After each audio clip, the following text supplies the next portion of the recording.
Once you regain your sight, it is very hard to go blind again. The programming and brainwashing runs so subtly deep that we have all come to associate the notion of ancient with underdeveloped, less technologically advanced, and believers of mysticism. Consider the structures built throughout history.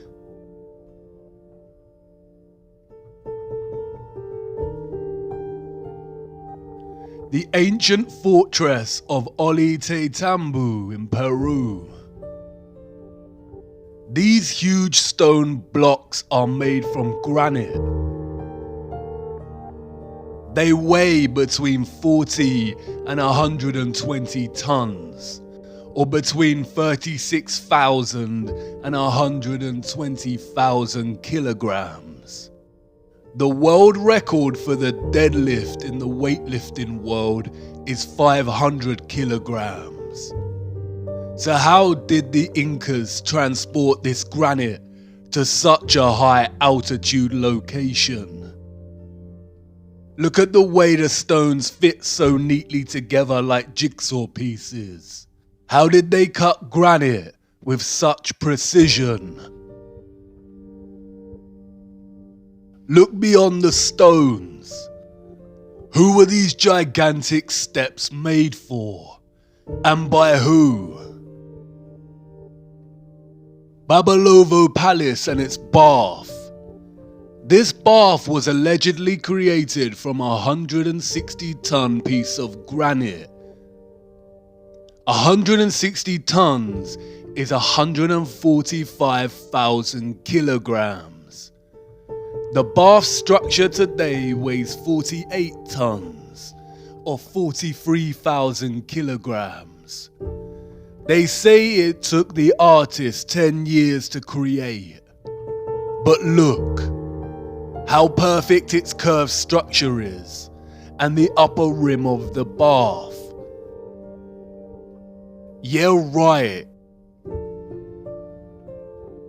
No matter what fabrication they attach to this, creating such a structure by hand is impossible without advanced machinery.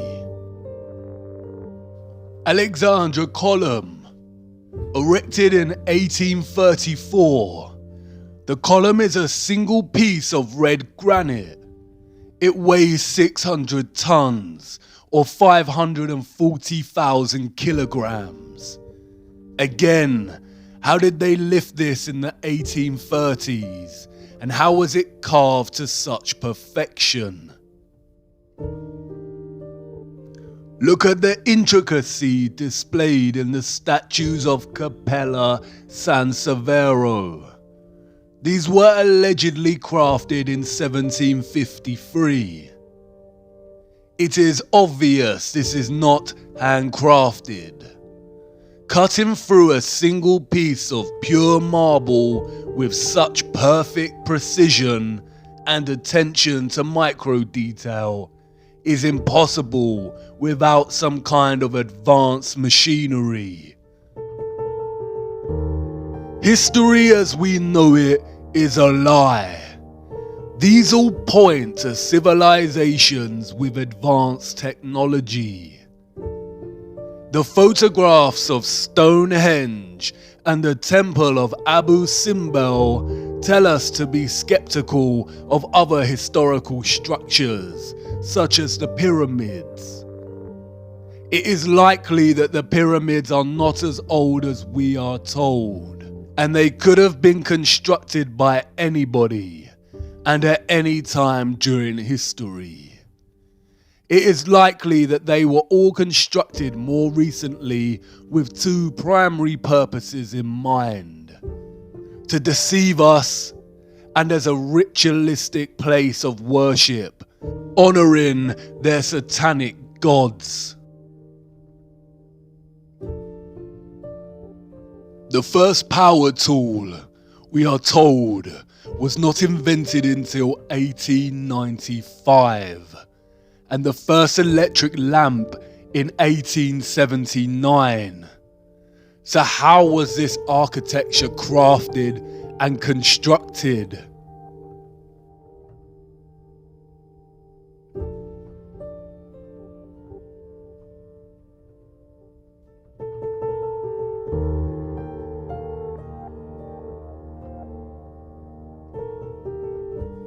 It is so obvious this is not the truth. If you really look at all the cities of the world, you can see their stone structures and design would have actually been impossible if we are to believe the fabricated pre-industrial narrative and timelines.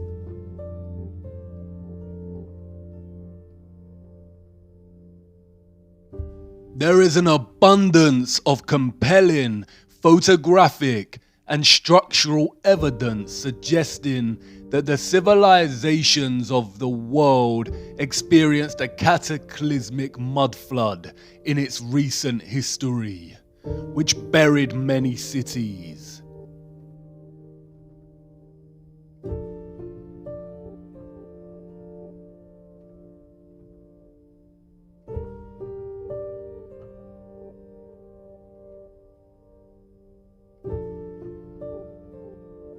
Cities with architecture built with advanced technology and that ran on free electricity.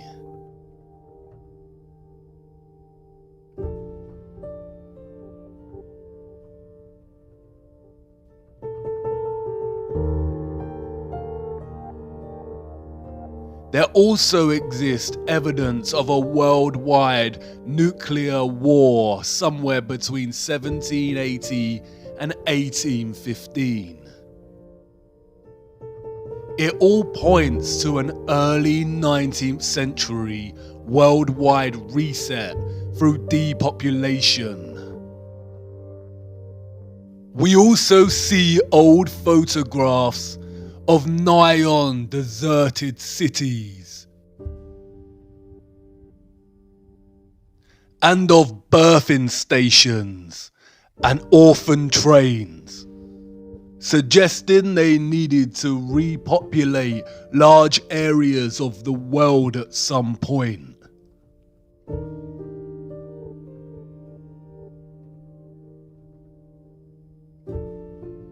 It is likely that a lot of 18th and 19th century culture was designed to program and indoctrinate false history into these children.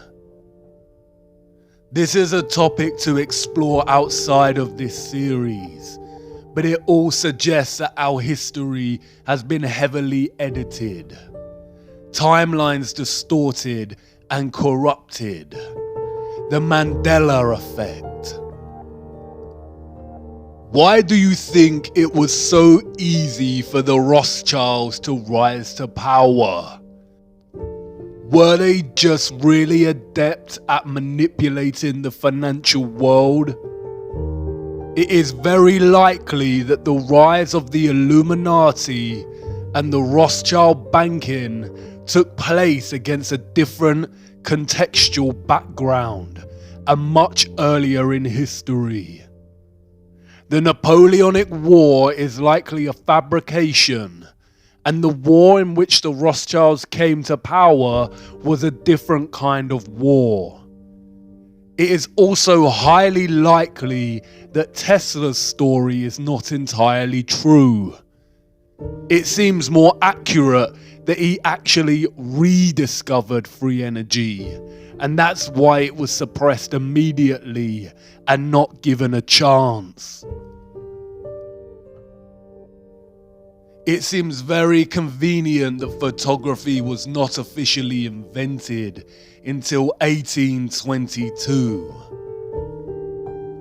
Are we advanced today?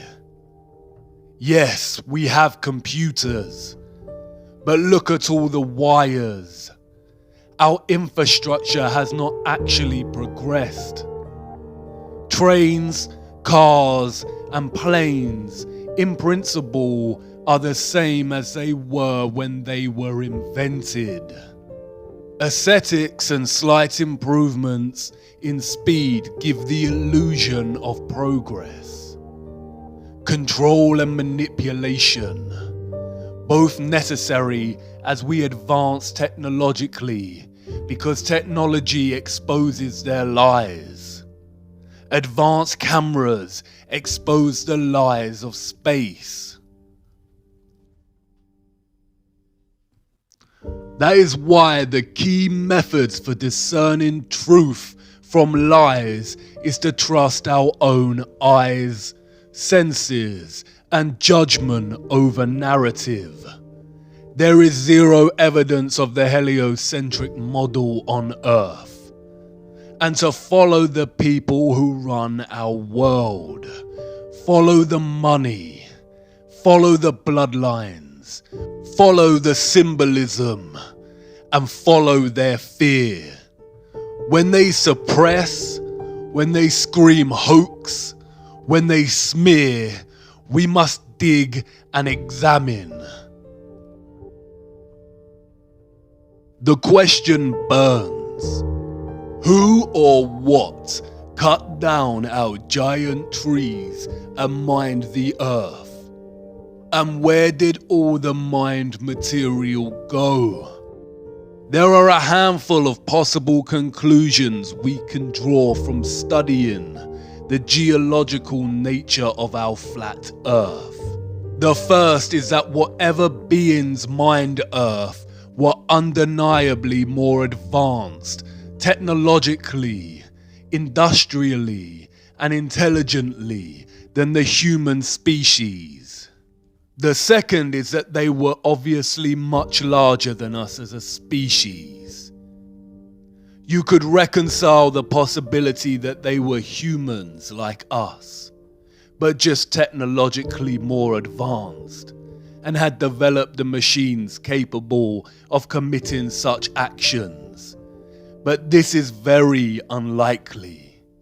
Mythological stories of giants abound in our culture, and these tales can be found in every single culture throughout history.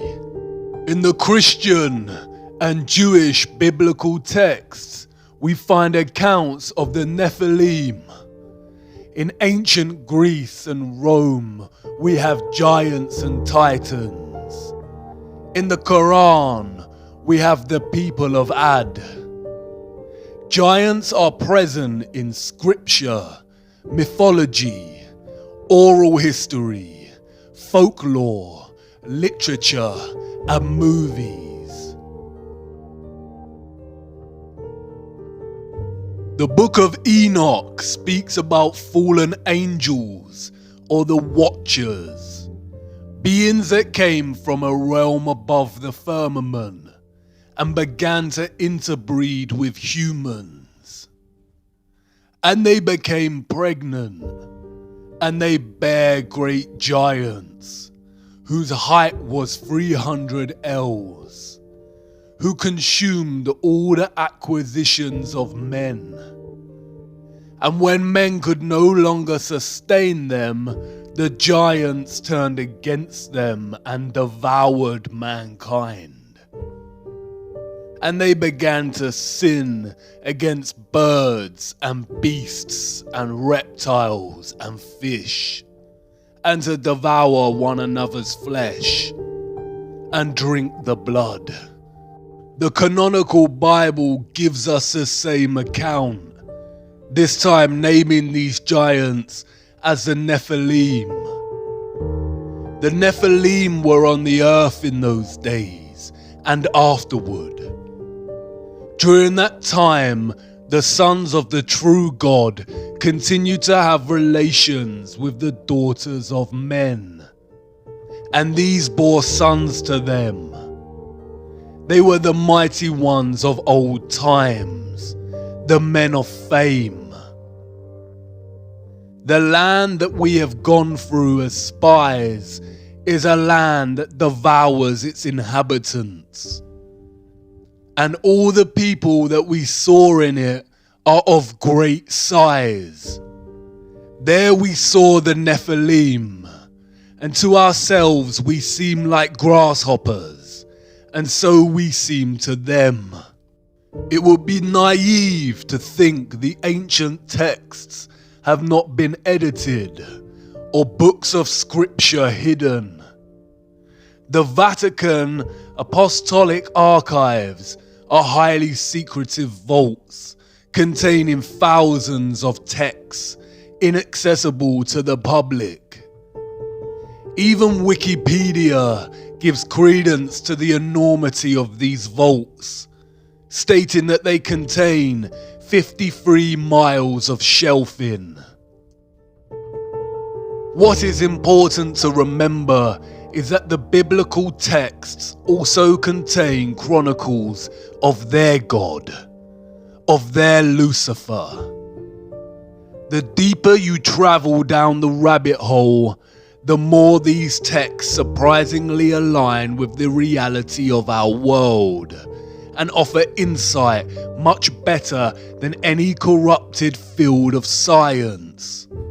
The Nephilim, we are told, were the nuclear weapon of Satan, full of destruction, wickedness, and corruption. They corrupted human genetics and were destroying the earth. The earth also was corrupt before God, and the earth was filled with violence. And God looked upon the earth, and behold, it was corrupt. For all flesh had corrupted his way upon the earth. And God said unto Noah, the end of all flesh is come before me, for the earth is filled with violence through them. And behold, I will destroy them with the earth. And in those days Noah saw the earth, that it has sunk down, and its destruction was near. And all the fountains of the great deep burst forth, and the floodgates of heavens were opened. This is the story of the great flood that God created to rid the earth of the Nephilim and save humanity. Noah survived because he was the only human whose genetics had not been corrupted by the Nephilim. The Great Flood myth can be found throughout all cultures, including Hebrew, Hindu, Babylonian, Norse, Chinese, African, European, Mesoamerican, Mesopotamian, and Australian Aborigine. This is the same satanic method of deception we see with the many names of Lucifer throughout cultures. There is one true historical account of what happened before and during the Great Flood, but the account has been mythologized and fragmented in order to deliberately deceive and confuse. People are less likely to gravitate towards mythology when the scientists are pushing mathematical bamboozlement. The geological and natural world cannot be edited. The truth only suppressed and manipulated through narrative. These wonders provide undeniable evidence of large-scale mining of Earth. They fear us discovering the anomalies, the pieces of history they cannot cover up or overlooked when creating their false narratives. Advanced cameras prove that there is some kind of water surrounding our firmament above, and the tremendous mining of land under the oceans indicate that at some point in our history, the earth was indeed sunk down and being destroyed by a species much larger than humans. Impact craters are found everywhere. There are 190 spread across Earth. We are told they are caused by debris and meteorites from outer space. But look closer. Any geologist worth their salt would immediately ask the question, where is the remaining meteorite rock? If a meteorite of 160 foot in length crashed into Earth, then where did it go? Of course, they tell us that the meteorite mostly vaporized upon impact due to its speed. The same story over and over again. Claims that no one can actually prove. Continually putting all our faith in the priests of atheism. What are these craters? They do not appear to be quarries. There is no stepped, tiered patterns of barbaric gutting. Perhaps some were old excavation sites. But look closer at the circular, upturned rim of these craters. Now look at another wonder of our world. Geysers. Springs that occasionally eject turbulent torrents of water.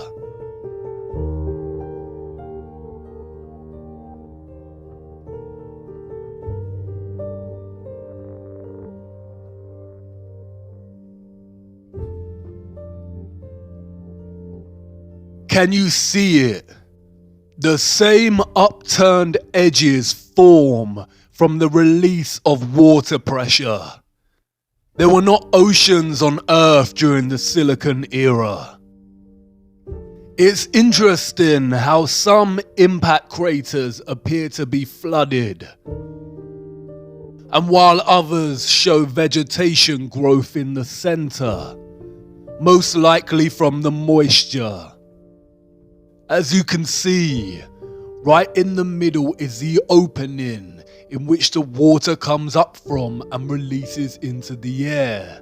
We can see traces of the old closed opening in the crater.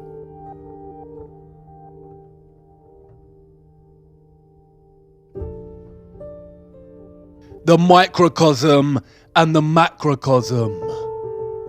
In the biblical model and ancient stories of the Great Flood, the waters came from above as the vaults in the firmament were opened, and from below, from a place called the Great Deep.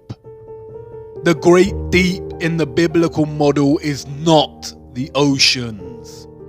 The Great Flood rid the world of the Nephilim, and it's possible that it was the waters from the Great Deep that filled the huge excavated land with what's now known today as the oceans.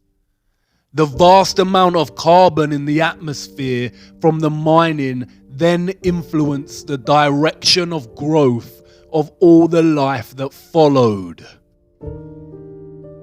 There are many recent documented accounts of nations' governments intervening in archaeological digs and discoveries. Many have written extensively about findings that directly contradict the mainstream narrative of humanity's historical geological timeline and challenge the Darwinian narrative of evolution. All figures have been victims of extensive media, governmental and scientific smears, and desperate attempts to debunk and discredit. The scientific priests are always successful in stifling these voices and suppressing their discoveries. One of the most interesting of these figures is Richard J. Dewhurst, whose book, The Ancient Giants Who Ruled America, The Missing Skeletons, and the Great Smithsonian Cover-Up, examines why the various giant skeleton discoveries made by archaeologists were silenced and erased from the official historical narrative.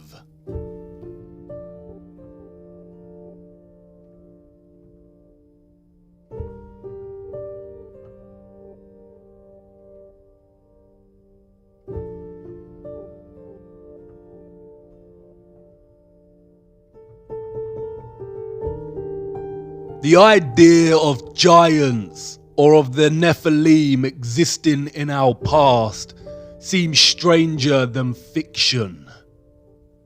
Our satanic matrix programming kicks in, and the immediate reaction is to dismiss.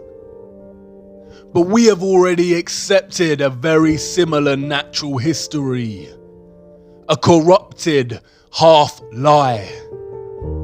They've already told us that giants once roamed the earth, but in the form of these. We all know these. And it was a meteorite that supposedly wiped this species out. Can you see how they have corrupted a real truth and told us in their indirect way? Dinosaurs probably did exist, but not in the narrative or timeline they've given us.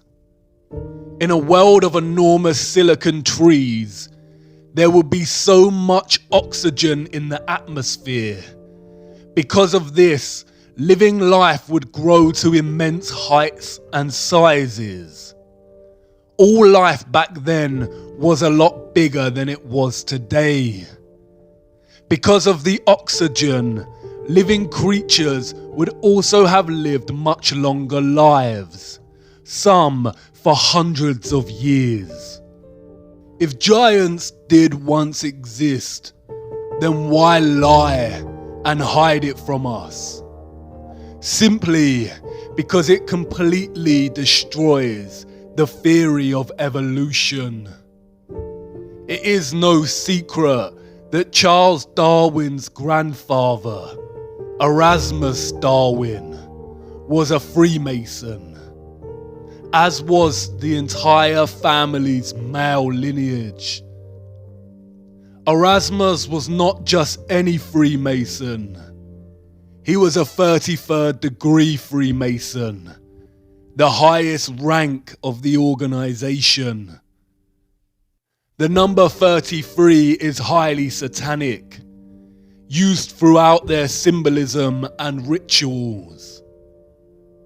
Not only do the numbers produce their beloved 6 when added together, but 33 is also a direct allusion to the age Christ was when he was crucified, always mocking that which directly opposes their God. Darwin's theory of evolution is just that, a theory. The double standards are outstanding. Darwinism has always carried the title, the theory of evolution, just like gravity is the theory of gravity. But their scientific theories are forced upon us from birth and taught in our education systems as truths. When a conflicting theory arises, they are usually classified as conspiracy or pseudoscience. We need to wake up. The fact remains that Darwin's theory of evolution has never been proven. Just like gravity, we do not actually witness evolution taking place. There is literally no evidence of species evolving. We just have to have faith that at some point, millions of years ago, it took place.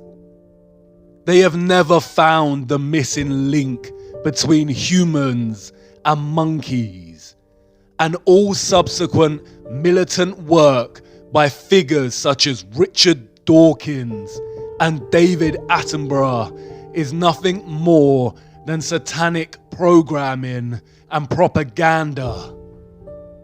I too was brainwashed by Dawkins' The God Delusion, a stupid mistake. Throughout the last century, scientists have desperately tried to find proof of evolution, enforcing so-called discoveries to the point of invention. They have claimed to have found a jawbone of the missing link, what is referred to as the Piltdown Man. For the next 40 years, scores of scientific articles, artistic reconstructions, and over 500 doctoral theses were written on this subject. But in 1953, tests proved conclusively that the Piltdown skull was actually human and only a few hundred years old, while the lower protruding jaw was from a recently deceased orangutan. A deliberate hoax. They lie. The 33rd degree Supreme Council of Freemasonry was held in Paris. Revealed in the minutes of their meeting is their promotion of evolution as science, while they themselves mock the theory.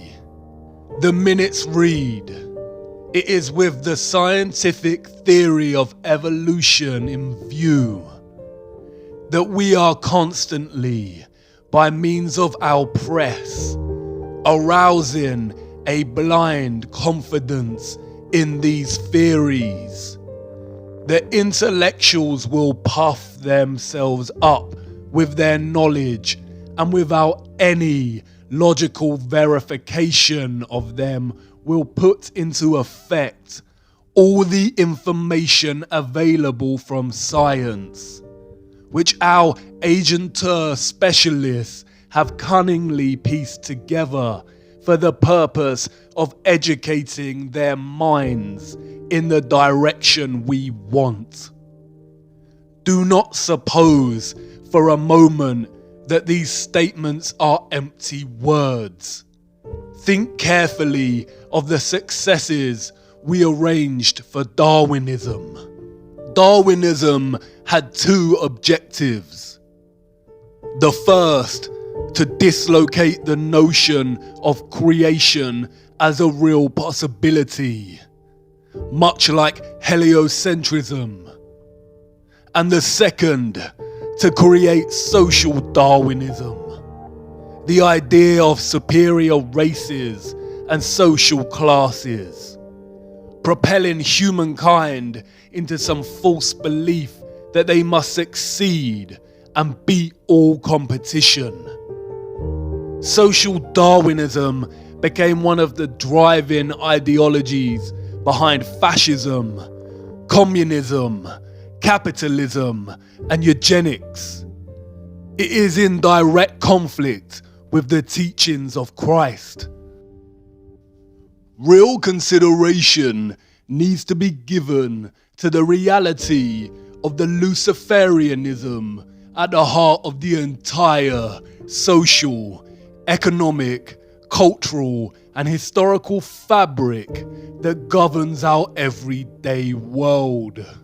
Real consideration needs to be given to why such evil is being committed to children on a grand scale. A select group of very rich, elite people who also happen to be psychopaths is one thing. But this is more than that.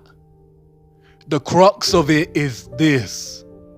Lucifer worship, satanic slave control of the human population, and crimes against children could exist without the need to deceive us with heliocentrism. The fabrication of heliocentrism comes with great risks for the satanic cabal as our own personal technology advances. People are waking up and questioning the narrative. The spell that they cast over us years ago is slightly losing its grip. They are hiding something. Perhaps the source of good, a creator, prophecy, other land. We are their slaves. They continually lie to us, committing crimes against humanity in the name of their Lucifer, while we are kept slaves, making them rich and supporting their twisted democracy. The possibility of other lands and planes of existence that they control or are controlled by is very probable. Whether accounts of the Nephilim are truly accurate, it is not possible to say. Admiral Byrd did state that there is land beyond the South Pole.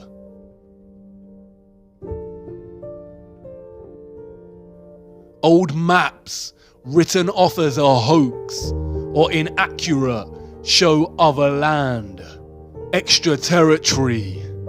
The vast amount of material mined from Earth and our old gigantic trees had to go somewhere.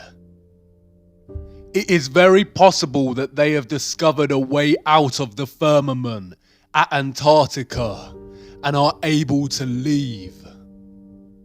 It's also possible that there are other concentric ice walls, and Antarctica is just the first one, and the foundations of the firmament lie way beyond. But there is a problem. They can only traverse this plane. They have never been able to go above or below, and that is their goal. The more you look closer, the more troubling it becomes, and the more it all aligns with the Christian biblical texts. Ye are of your father the devil, and the lusts of your father ye will do. He was a murderer from the beginning, and abode not in the truth, because there is no truth in him. When he speaketh a lie, he speaketh of his own, for he is a liar, and the father of it. Lucifer has always been clear on his ultimate goal. I will ascend above the heights of the clouds. I will be like the Most High. The Tower of Babel, the story on how the different languages of the earth came to be.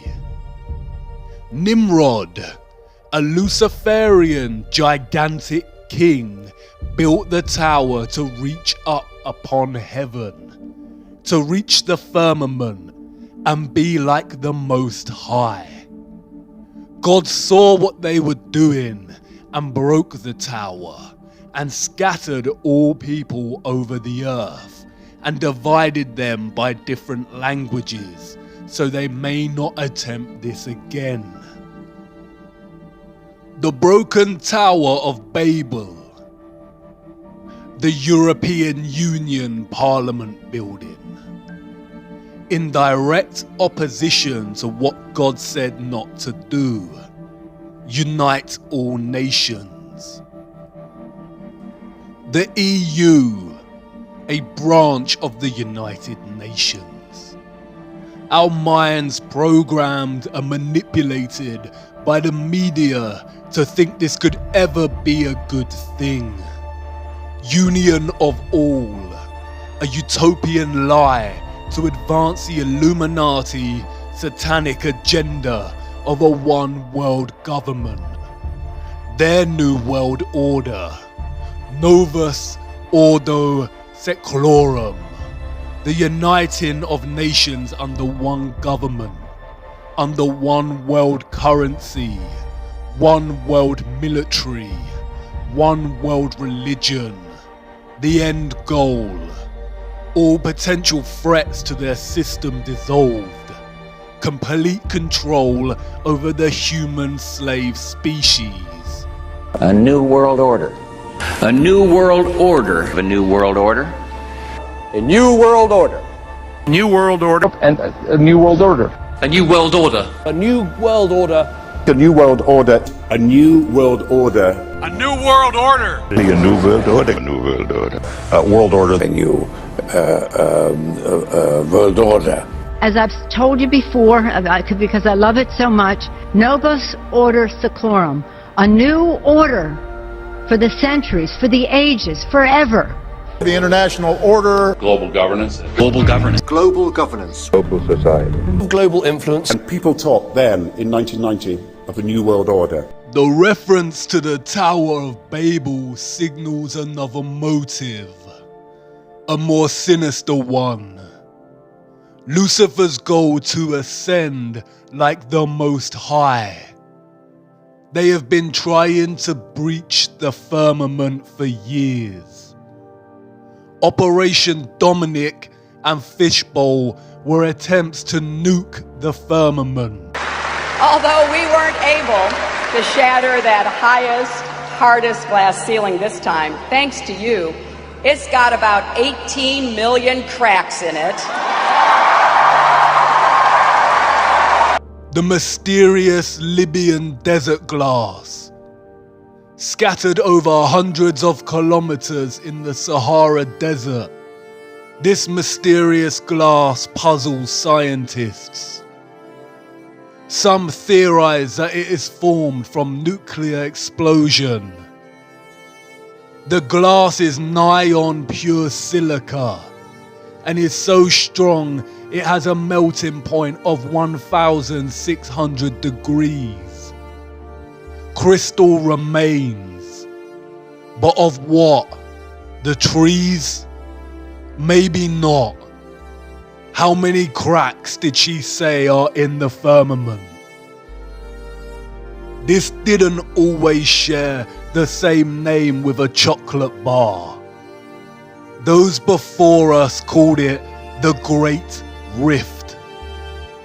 The ancient Greeks said it was a great path of destruction left by Phaeton, who tried to guide the chariot of Helios, the sun god, across the sky and lost control before being struck down by Zeus's lightning.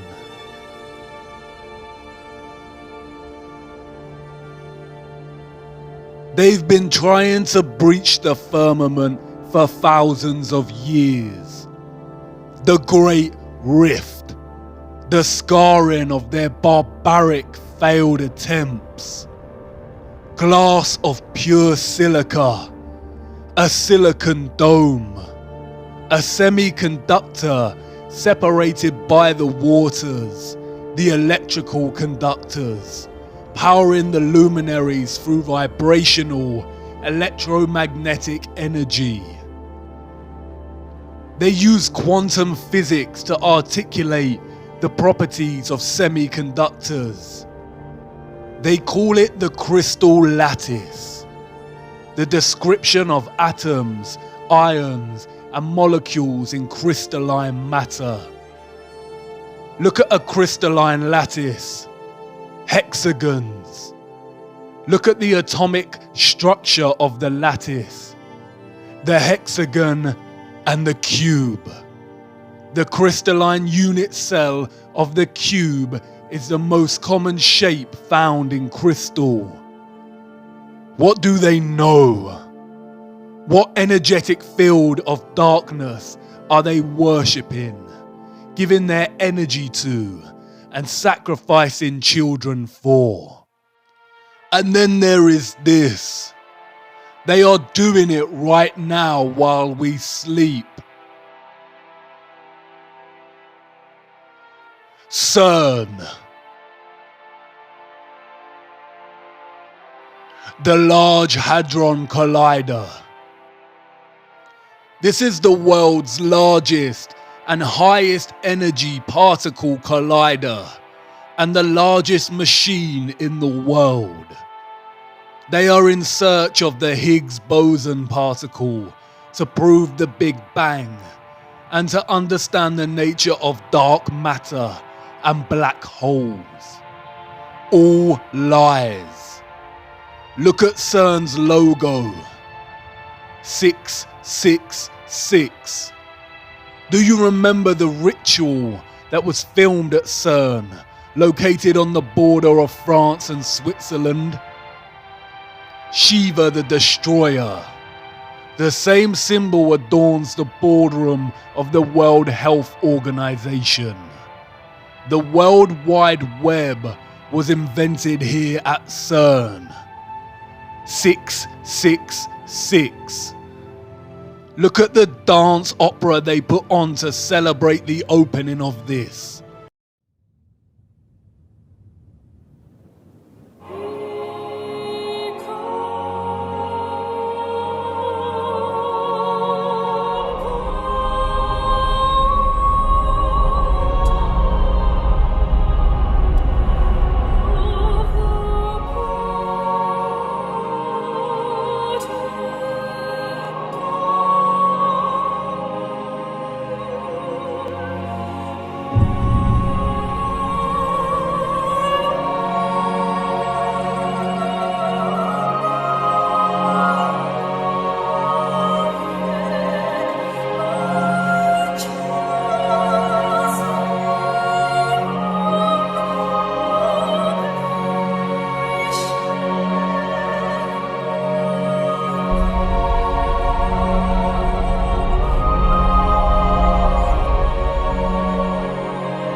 These are supposed to be scientists.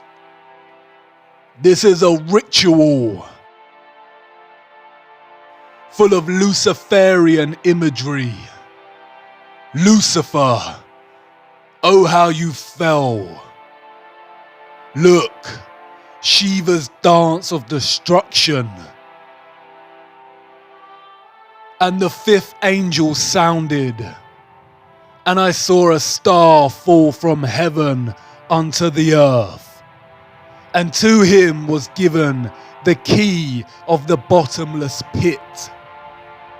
And they had a king over them, which is the angel of the bottomless pit, whose name in Hebrew tongue is Abaddon, but in the Greek tongue hath his name Apollyon.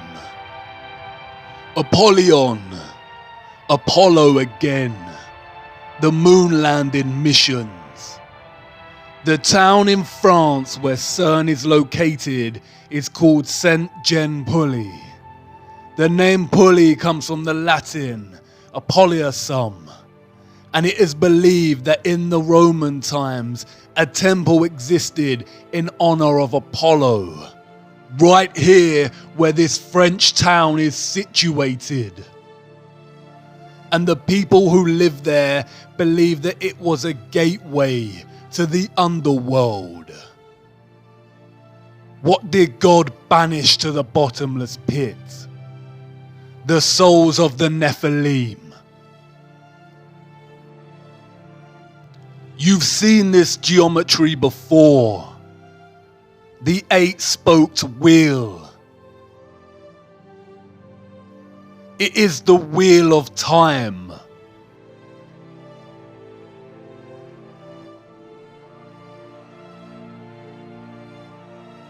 Controlling and distorting time and space.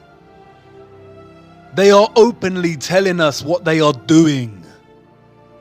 The key to the bottomless pit.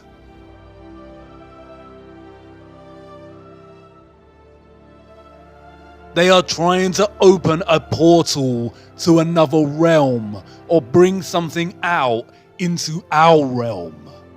The bottomless pit. They are trying to let something out. And the Pope is ready to welcome extraterrestrials.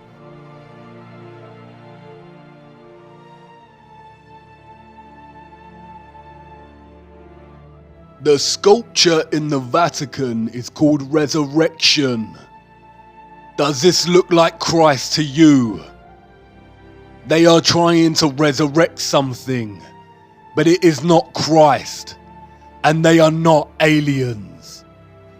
The whole alien deception has been programming us from the beginning to accept something other. Some kind of life that is not human, but something else.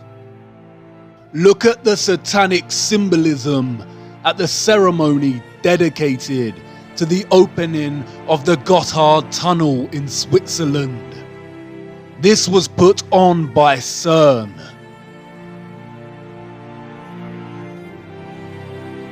Did you really think it was just a stupid Netflix series? And look who it is. Up to no good. Alice. Desperately trying to go into or get out of Wonderland. They are telling you what they are doing with Alice. Trying to go down into the rabbit hole. Into the bottomless pit. Through these experiments, they discovered something called the Rainbow Universe and Rainbow Gravity. More nonsensical bamboozlement concealing what they are really looking for. Return to ancient Norse cosmology. Can you see it? A rainbow bridge connecting our flat earthly plane, which they called Midgard, with another realm, a realm underneath.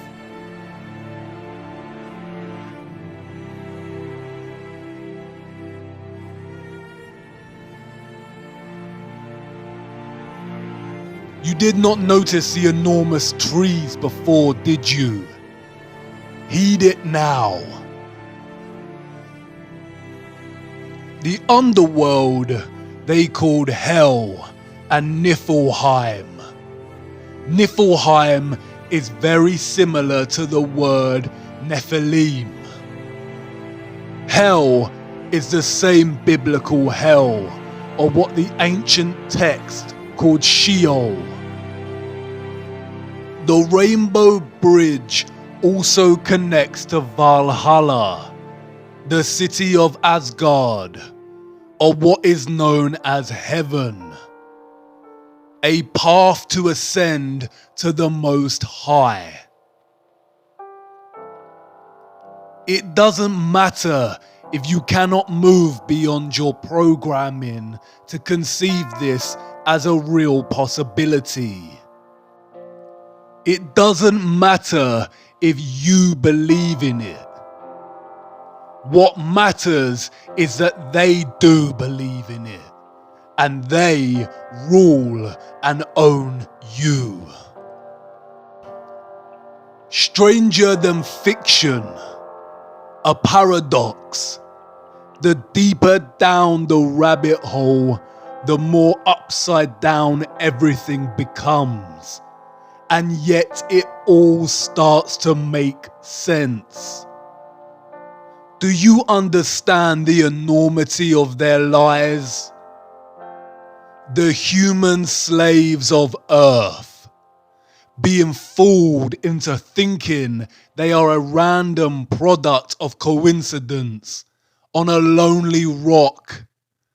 Learning this at such a young age and never giving it another thought.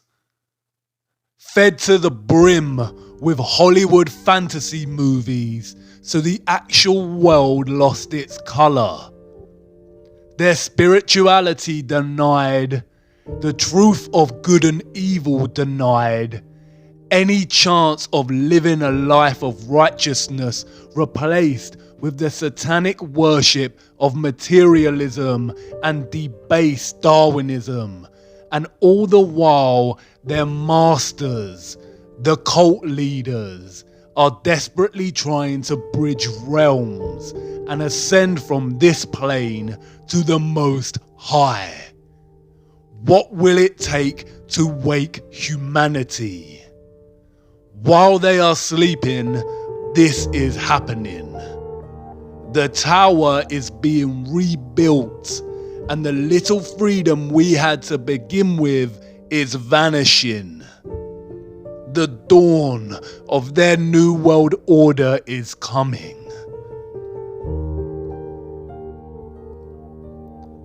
But I know you've stirred, viewer, and I'm grateful for it.